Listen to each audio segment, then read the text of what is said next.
Asante sana, Abby Chams. Ladies and gentlemen, Abby Chams, please another round of applause.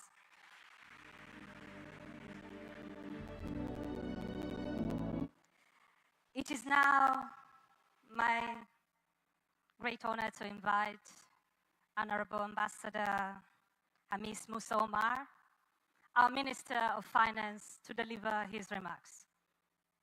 Minister of Finance, got it.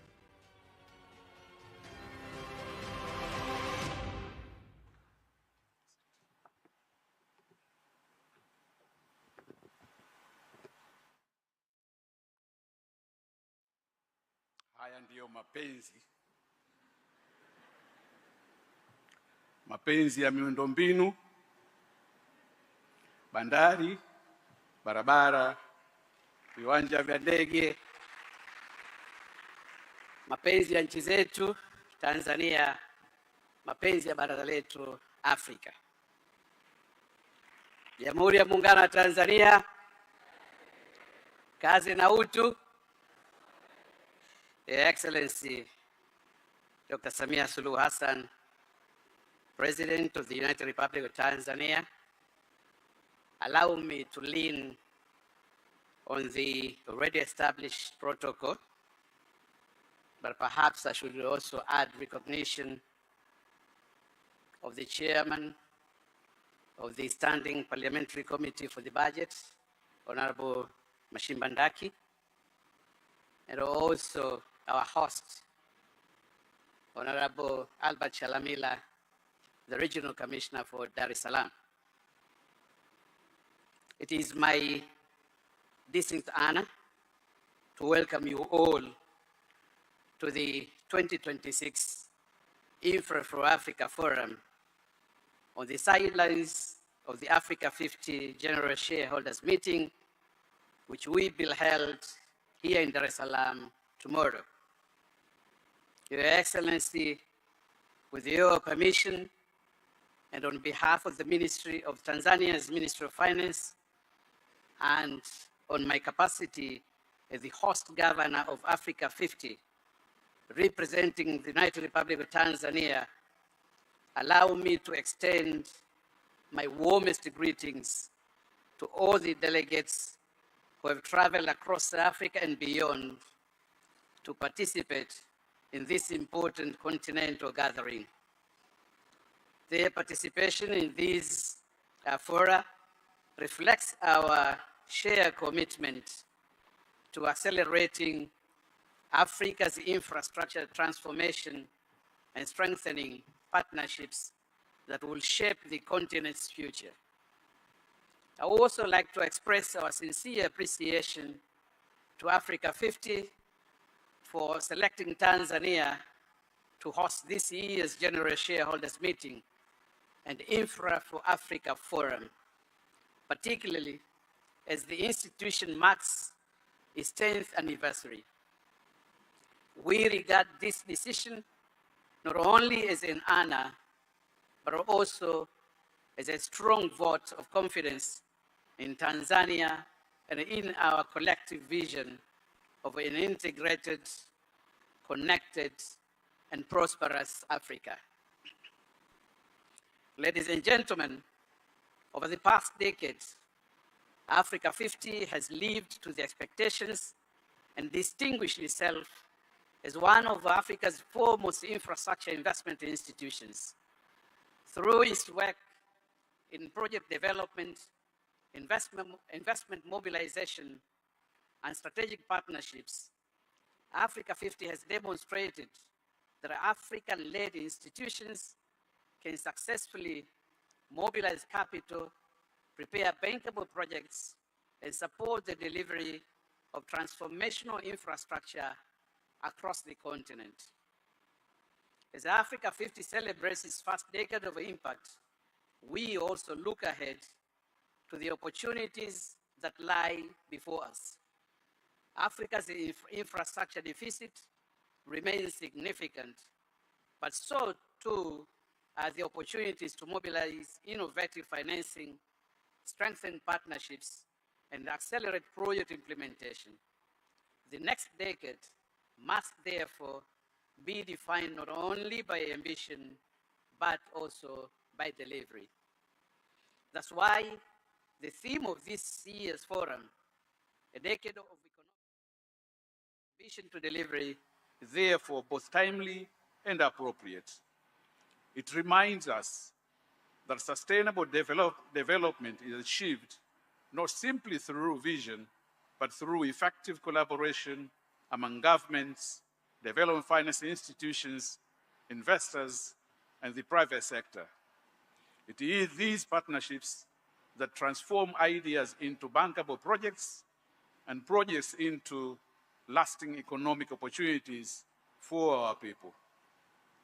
Excellencies, ladies and gentlemen, for Tanzania, infrastructure development remains one of the key pillars of our national development agenda, the Vision 2050. We recognize that modern transport networks, reliable energy systems, digital connectivity, and efficient logistics hubs are essential to promoting industrialization, facilitating trade, and improving the livelihoods for our Wananchi. Recognizing our common ambition in advancing these objectives across the continent, Tanzania became a shareholder of Africa 50 in 2023 under your guidance and leadership, Your Excellency.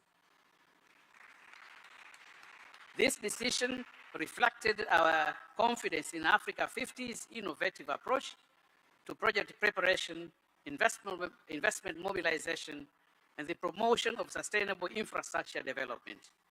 We remain committed to strengthening this partnership in pursuit of our shared development aspirations.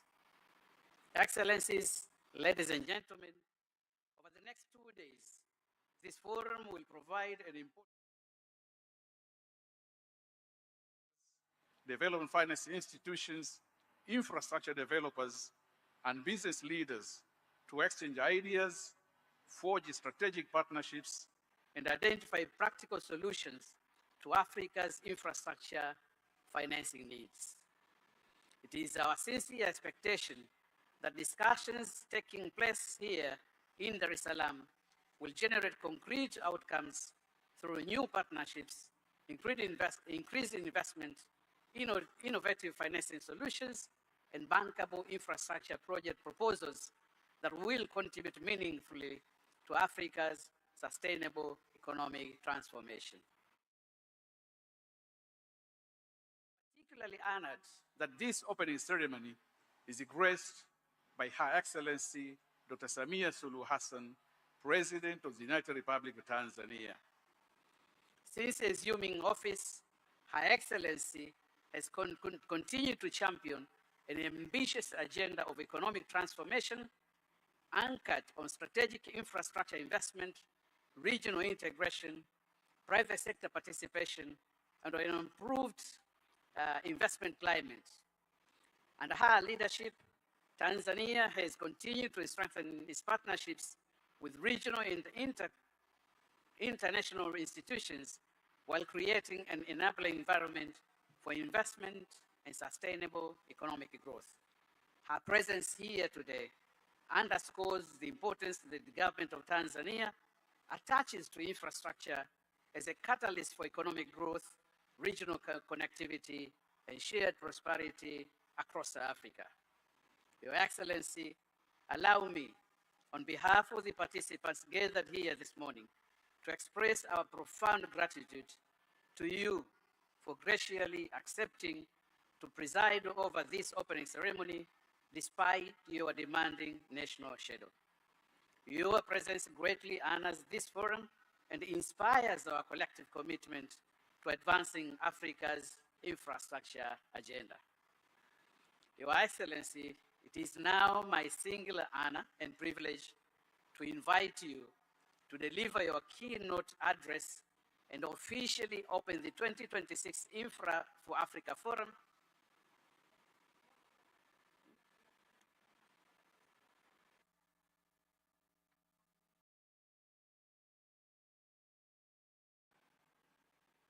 I'm reminded that we can always make more adjustments on our programs. So, Your Excellency, it looks like we have one more item before we invite you. So, with your permission, please allow our MSCs to continue with the program. So please take the floor. Parada, I thank you very much. Thank you very much, Minister for Finance, Ambassador Hamis Musa Omar. After those great remarks, we will now move on, Your Excellency, with your permission, to a high-level dialogue. And in this particular dialogue, we are striving to highlight matters related to natural gas, in particular, the choices required to turn gas into financiable projects. And of course, also, we would also like to learn how we can have measurable domestic economic value. And to lead us in this dialogue, Your Excellency, allow me to call on the stage, first, His Excellency Wamkele Mene, Secretary General of the Africa Continental Free Trade Area. Please take your seat. Yes, from there, thank you. Then we have Honorable Carla Lovera, Minister of Finance of the Republic of Mozambique.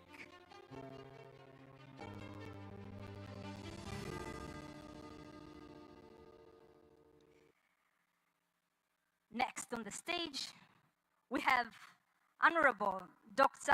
Alhaj Abdrahman Diouf, Minister of Energy and Petroleum from Senegal. Honorable Minister, you're welcome. Then from home, we have Honorable Deogracias John de Jambo, Minister for Energy. Please take the stage. And last but not least, Your Excellency, we have Right Honorable Dr. Ekipripe Ekpo, Minister of State for Petroleum Resources from Nigeria.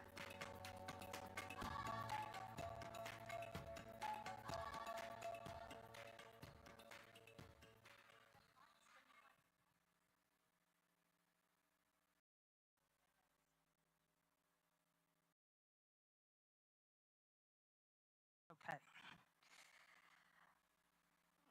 And I will start with her.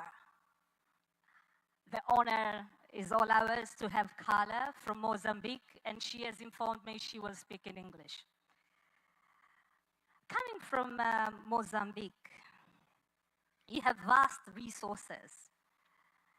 And I'm sure the audience in the room, when I introduced this high-level panel, I highlighted we will focus on natural resources. It will be good for you to highlight how should other gas-producing countries balance export revenue with reliable supply of domestic power and industry needs. Welcome. Thank you.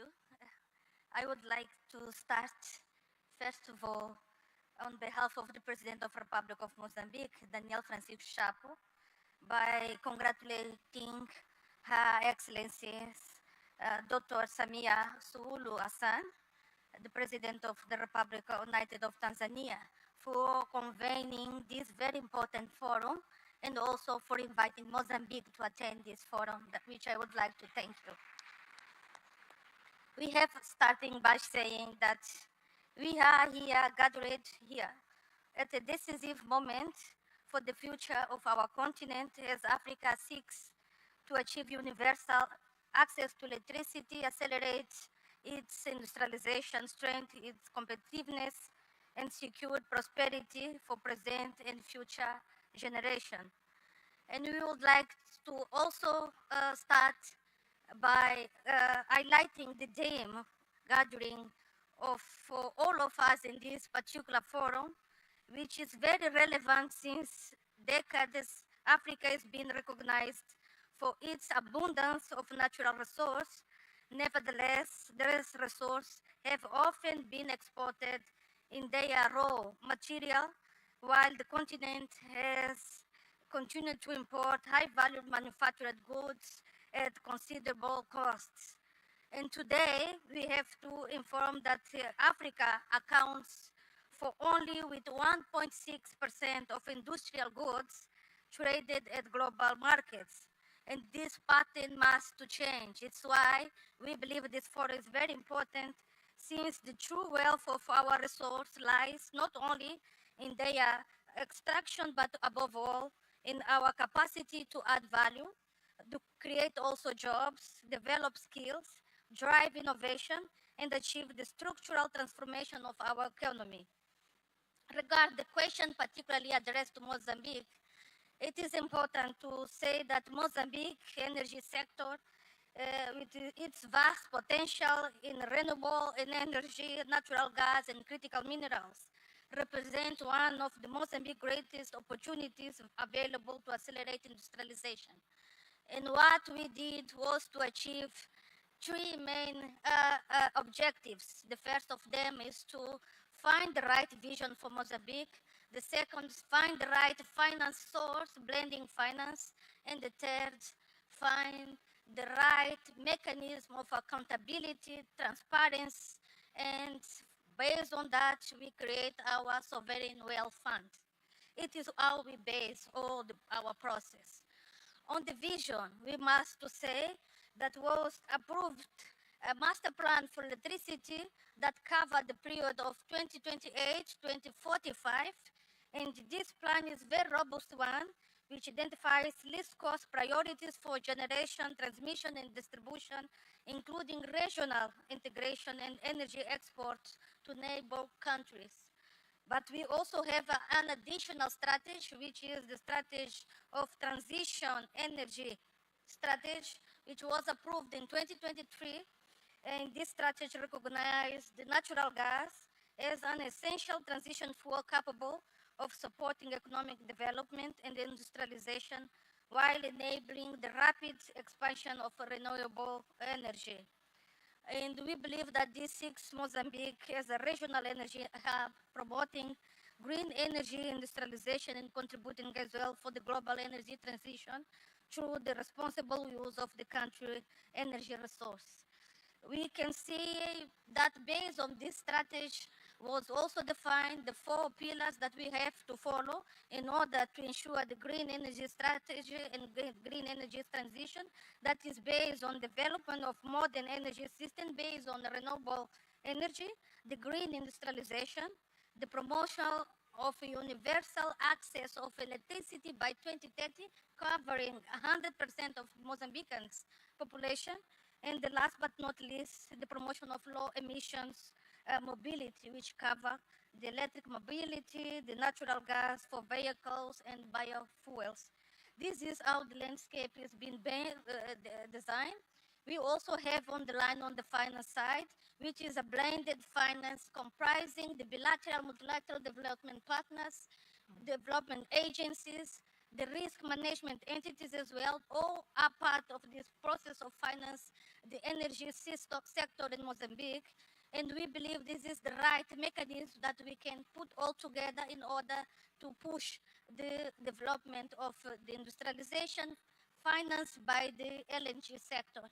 And the last but not least pillar is on the accountability and the transparency, where we create a very clear mechanism based on our sovereign wealth fund, which also was based on the very clear, we can say, the committee for supervision that was created by the parliament side.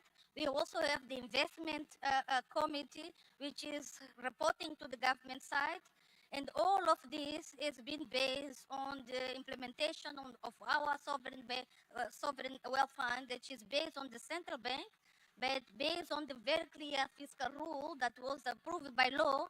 It is clear that 40% of the LNG revenues go to the fund, and 60% is using to finance the budget for industrialization. So it's how we are organized. Thank you very much. We see what Mozambique is doing. You were able to do that with a vision, and then you planned your finance, and towards the end, you say, with accountability, we are able to do that. Please, a round of applause to Honorable Clara. Allow me now to move to Nigeria. You also have abundance of resources. And the question I would like you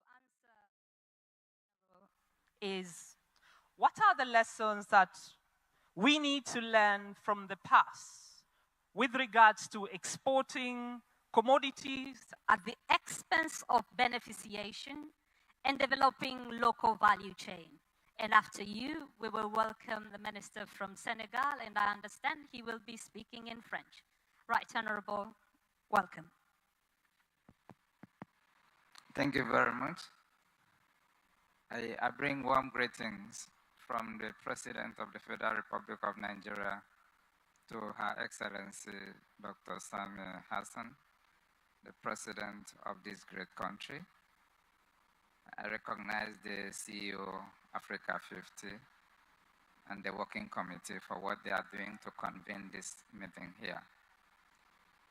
And my co-panelists, it is important that African leaders have woken up to the responsibility of the day to address our challenges.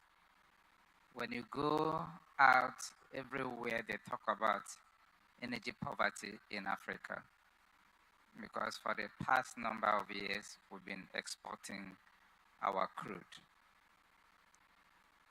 So today, I think we've come to realize the fact that we need to come back home and develop our country, so that when our leaders get out of this continent, they will not face with the issue of over 600 million Africans are lacking access to electricity. No, it shouldn't be. So today, looking at Nigeria, Mr. President Bola Ahmed Tinubu has taken a position that we need to develop gas utilization within the country. And when this is done, you are sure of power generation, industrialization, food security with reference to fertilizer production, clean cooking, transportation. And so globally, we are talking about energy security. And when this is addressed, using gas in our dear country, some of those challenges will be addressed. We are really particular. Let me tell you that in our country, Nigeria, though we host the highest volume of natural gas in the continent, we are not selfish about it. We look into how we can transport this gas to other countries within the continent so that they can take advantage of it. So the issue of continuously exporting our natural resources is no longer a priority now, even though you will talk about foreign exchange. But then if you utilize it within the country, you grow industries, as I've mentioned, this will create job opportunities, this will create revenue for the country, and you talk about the fertilizer production to guarantee food security for your people, because the primary responsibility of the government is to ensure that the people are living in their prosperity. And under President Bola Ahmed Tinubu, we are talking about from gas to prosperity. So in every sector of it, we pursue it that way. In the past, there was no issue of transborder gas pipeline. But today, I can tell us that we now transport our gas to Ghana, Togo, Benin Republic. And just last month, there was a meeting of the West African head of states where an agreement was signed between the national oil companies for gas to be exported from Nigeria through the Atlantic to more than 12 countries within that region to Morocco. This is what we are doing. And of course, as this gas passes through all these countries that will serve as off-takers, they will take advantage of it to improve their power generation, fertilizer production, industrialization, clean cooking, and of course, develop their own countries. It is not within at that level. We are doing same with Algeria. We are doing same with Equatorial Guinea. So the time has passed for us to continue to talk about exporting our natural resources. Rather, we use it and develop our continent for the good of our continent. Thank you very much. Thank you very much, Right Honorable, for the initiatives that are ongoing in Nigeria. And especially, I like the mantra, from gas to prosperity, and you include all the way other nations in the West Africa, all the way to the north. Next up, you will be speaking in French, so I'm going to ask you to get your translation gadgets. Kindly assist my panelists also. We are happy to have Honorable Dr. El Haj Abdurrahman Diouf, the Minister of Energy and Petroleum from Senegal. And the question I have for you, how do we think about developing cross-border, and I'm just taking it over from Nigeria, right? Cross-border pipelines to indeed drive gas trade and export internally and across the continent. Welcome. Okay, thank you very much. It is a great honor for us to be here. And I would like to thank you for the invitation. I am switching in French, with your permission. C'est vraiment un grand honneur pour nous de venir ici en Tanzanie représenter le président du Sénégal, Bassirou Diomaye Diakhar Faye, son Excellence Madame Samia Hassan. Je voudrais vous transmettre les salutations fraternelles du président Bassirou Diomaye Faye, qui avait voulu être ici personnellement pour répondre à votre invitation. Et c'est un conflit d'agenda qui a fait qu'il ne peut pas être ici aujourd'hui. Alors, par rapport à votre question, Le Sénégal est un pays qui est devenu gazier très récemment. Nous avons eu notre first gaz en janvier 2025, donc c'est très récent. Mais ce qui est intéressant par rapport à votre connexion, à votre question sur l'interconnexion, c'est que nous avons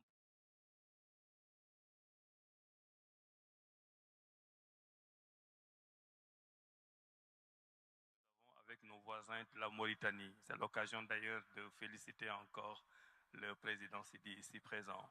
Donc c'est un projet inédit parce que nous avons du gaz des deux côtés.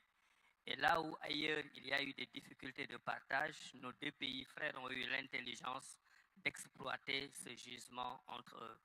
Donc du coup, il n'y a pas de conflit. Il y a naturellement des fois quelques contentieux avec les opérateurs, mais globalement, c'est un projet qui se passe bien. Mais globalement, en termes d'énergie et d'électrification au Sénégal, nous avons pratiquement les mêmes problèmes que les autres pays africains. Chaque année, nous augmentons la production, mais chaque année, notre population augmente, les besoins augmentent, et nous ne parvenons pas à nous sortir en termes d'industrialisation ou tout simplement en termes d'accès universel. Par exemple, aujourd'hui, l'ensemble des 19 millions de Sénégalais n'ont pas tous accès à l'énergie et au gaz. Et nous avons deux chiffres clés que je voudrais partager ici. Le premier chiffre, c'est que nous avons 6471 localités à l'intérieur du Sénégal qui n'ont pas encore accès à l'université, à l'électricité du moins. Et pour financer ces 6471 localités, nous avons besoin de 400 milliards de francs CFA, ce qui est l'équivalent de 800 millions de dollars. Donc le message aujourd'hui par rapport à l'énergie, à l'interconnexion, c'est que le Sénégal a besoin de 800 millions de dollars pour pouvoir financer l'accès universel. Et l'objectif, c'est de l'avoir dans 2 ans. Et cela pose la problématique du financement. Nous avons des budgets qui sont plus orientés vers les dépenses sociales. Et de plus en plus, nous avons besoin de bâtir des partenariats publics-privés où l'argent du privé vient se substituer à l'argent du public dans des domaines qui peuvent être rentables. Parce que sur ces régions dont je vous parle au Sénégal qui n'ont pas accès à l'université, à l'électricité, je parle souvent d'université parce que je suis ancien ministre de l'enseignement supérieur. Donc ça me poursuit encore.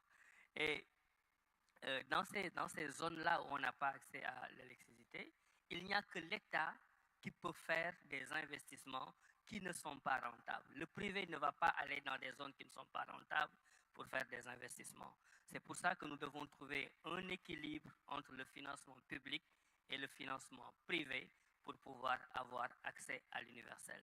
Maintenant, pour terminer sur les questions d'interconnexion, non seulement nous avons l'exemple avec la Mauritanie, mais nous avons l'exemple de l'organisation de la mise en valeur du fleuve Sénégal et l'organisation de la mise en valeur du fleuve Gambie.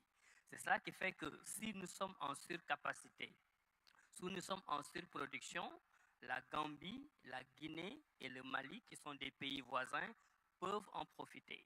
Et si nous sommes en déficit, leur surproduction nous permet aussi d'en profiter. Cela veut dire que chacun essaie d'agir là où il est fort pour aider à réserver le déficit de l'autre. Là où je voudrais terminer sur les questions de transition, c'est une question toujours difficile pour moi parce qu'avant d'être le ministre de l'énergie et du pétrole, j'étais le ministre de l'environnement et de la transition écologique et je me battais tous les jours avec le ministre du pétrole. Maintenant, c'est moi le ministre du pétrole et je dois trouver l'équilibre.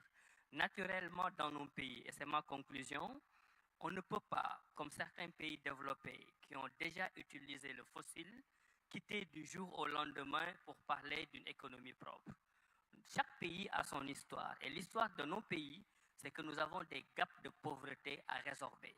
Et aujourd'hui que nous avons du gaz et du pétrole, nous demandons une transition douce, une transition intelligente, une transition différenciée qui nous permette de bénéficier des fossiles pour régler un certain nombre de problèmes de pauvreté pour aller vers le renouvelable. Donc là aussi, nous devons avoir un équilibre entre les fossiles et le renouvelable, avoir un agenda africain où la ZLECAF, par exemple, pourrait avoir, en termes de transport et de commerce, un rôle extrêmement important. Et c'est cela que nous appelons la solidarité des pays africains. Je vous remercie. Thank you very much for sharing the initiatives that are ongoing in Senegal. Before I come to His Excellency Wamkele, let me come home, yeah, in Tanzania. And I have a question for you. I think the audience would like to hear, how can gas-producing country like Tanzania develop affordable, all right, and commercially sustainable LPG framework that will really, really help move Africa's gas resource from better value chains and will allow to expand access to clean cooking? I think this is a question dear to Tanzania. Honorable Jambo, the floor is yours. Yes, first of all, thank you very much for this question. It is well stated that almost 2.1 billion people globally do not have access to clean cooking. And if you break down that number, about 1 billion out of that is from Africa. And from that 1 billion that is from Africa, with people without any clean cooking access, you will see that 85% of that is from sub-Saharan Africa. Well, therefore, it is safe to say that clean cooking is no longer a topic that would say needs to take time. It is an urgent topic. It is a development priority, but it is simply not just an energy issue, but it is also a public health issue, environmental issue, gender equality and economical development issue. I'll come back home here. Prior to 2021, access to clean cooking was about 6%. But under the steady stewardship of our president, Dr. Samia Hassan, she championed it, she campaigned it, pushing access to clean cooking here in Tanzania. We have managed to move from 6% to about 28% today as we speak in 2026. And that has also increased our imports from about 290,000 metric tons per year to about 459,000 metric tons per year last year in 2025. So you see, we have made steps. However, by doing that, we still have created a bigger demand. Today here in Tanzania, 7 out of 10 households still use charcoal and other sources of energy for cooking. So there is still room for work. We have vast resources of gas in Africa, in Tanzania, but we should not treat that commodity as an export commodity only. We should also scale up the use of natural gas, LPG, here at home in Africa. And how do we do that? We do that by also connecting our countries. We have neighboring countries like Mozambique. From Madimba to where their plant is about 74 kilometers. We need to connect with ourselves so as we can provide greater access to clean energy across our regions, across our continent. We can have pipelines from Tanzania to Kenya, pipelines from Tanzania to Uganda, to Congo, and so forth. That will give us access to clean energy for our people and scale up access to LPG and CNG. But looking at the International Energy Agency, it estimates that under policy settings, around 75% of global population could still have access to clean cooking by the year 2030. But that needs political will. It needs an inclusion from the public sector, the private sector, and all other major stakeholders to help us achieve this. Thank you very much. Thank you very much, Honorable Minister. And I'm looking at His Excellency Wamkele. In one way or the other, when we're speaking about vision, she highlighted finance. When we moved ahead and he spoke of universal coverage in Senegal, we're speaking about finance. Again, In Nigeria, when we're thinking about really utilizing the gas in the country and reaching out from gas to prosperity, we're talking finance. And last but not least, when we're listening to having access to clean cooking resource here in Tanzania, wanting to reach more women finance. And you come from the Africa Continental Free Trade Area. A question for you, and I'm sure the audience would like to hear. How can you actually help Africa advance some of bigger projects? Because there is the appetite for that. And in particular, not only in gas, but then think about supplying clients regionally, okay, but also marking the use beyond the endowments that we've had. And also importantly, have, like what we had from Nigeria, both energy security and also like what we had from Tanzania, also contribute to cleaner cooking. Please, I'm sure the audience would like to hear that from you. Thank you very much. First, let me appreciate our leaders that are here. Mama, Her Excellency, President Samia Suluhu Hassan, Vice President Kindiki of Kenya, former President Kikwete, ministers. It is really a pleasure for me to be back in Dar es Salaam. The remarks that the president of the bank made and that the CEO made are absolutely relevant in terms of us having to mobilize our own capital. I think the president said that Africa has over $3 trillion worth of domestic capital.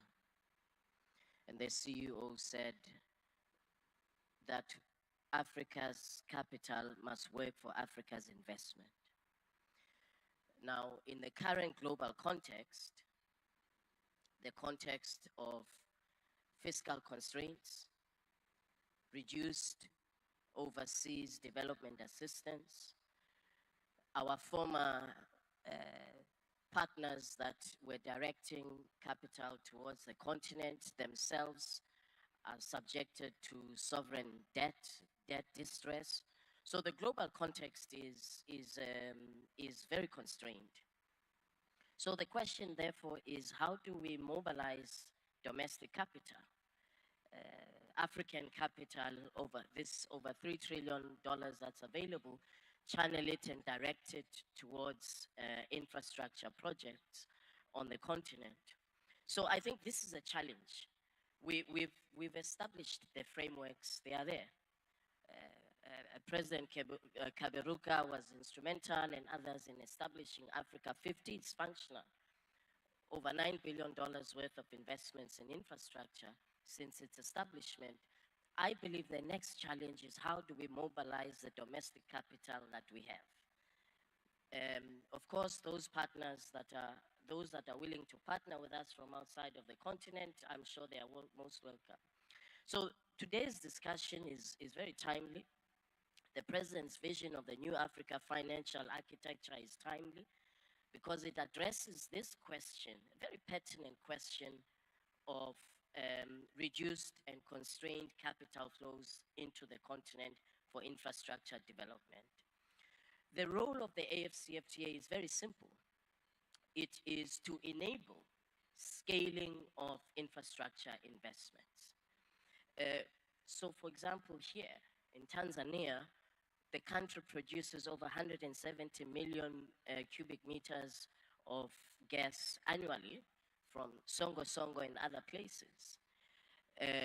We've heard Mozambique producing gas. We have also visited, by the way, last month in Angola, we visited a facility that will produce sufficient fertilizers to supply not only for, Amofet is the name, not only for Angola, but the region.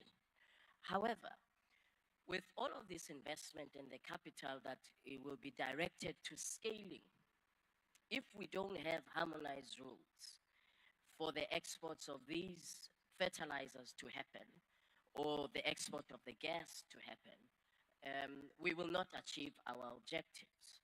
And so this is the first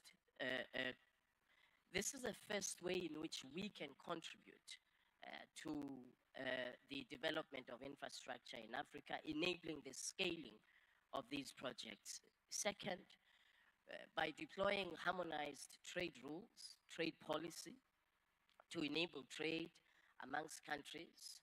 If you have a domestic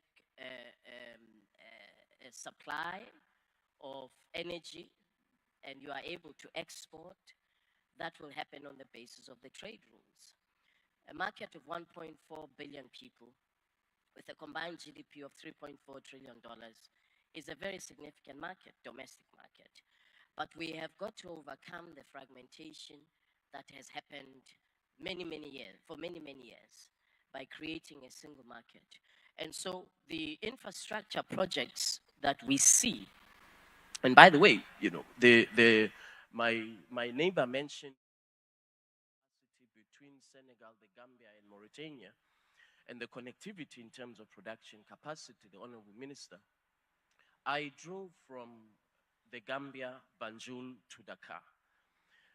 And there is a bridge, Senegambia Bridge, which was financed by Africa 50. Completely transformed the trade ecosystem of the two countries, particularly the neighboring cities, smallholder farmers, informal traders.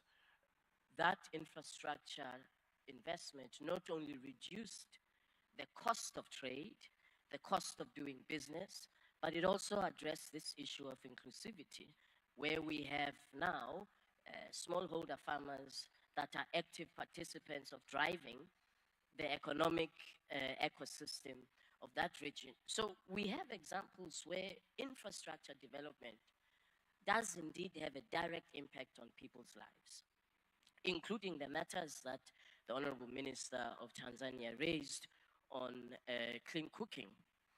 And I want to congratulate Mama